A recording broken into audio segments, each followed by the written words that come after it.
That Civil War song I was talking about, let John tell you all about this one. He wrote it. Oh, okay.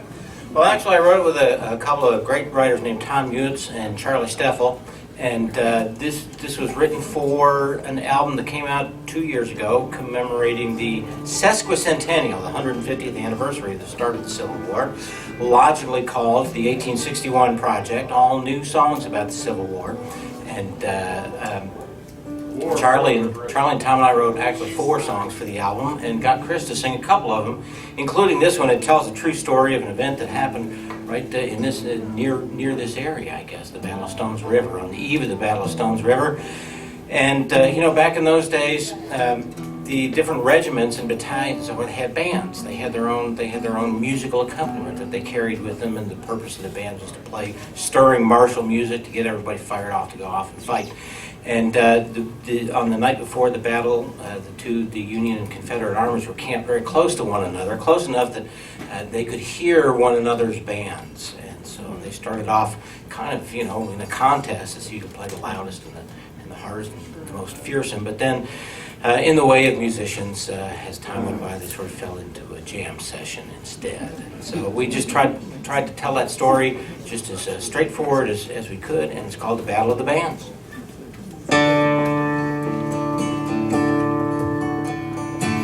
Murfreesboro, Tennessee, December '62. The night before another fight, the gray and the blue, resting, writing letters to loved ones far away. As the dark was falling, their bands began to play. They played Maryland by Maryland in the battle cry of freedom. Cumberland Gap and the Bonnie Blue Flag, there were 700 yards between them. Yellow Rose of Texas and the New York Volunteer. Songs to lift men's spirits high as death was drawing near. They were trying to drown each other out with bugle, drum, and fife, hiding loud and fast and proud, playing for their lives. As midnight was approaching and the hours dragged along, bands were slowing down and played a different kind of song.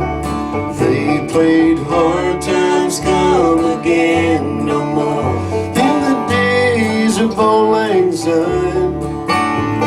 Slowly men began to sing, one voice at a time.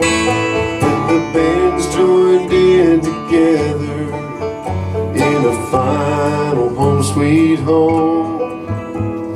Johnny Reb and Billy Yank, both sides sang along. When the bands joined in together in a final Home Sweet Home.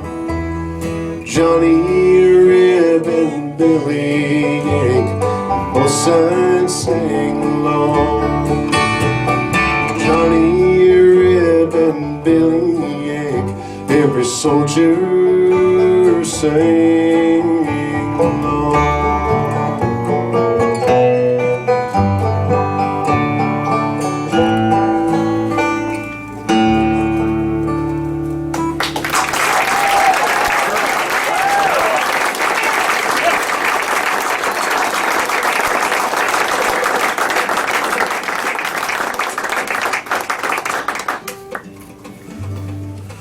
We got a friend of ours that we're going to get to join us and play a little dobro, as I said, my second favorite bluegrass instrument. And we haven't gotten to pick together in a long time, and he'll be playing more here later on, but we're going to get him out for a little preview. Please may I welcome Al Gall.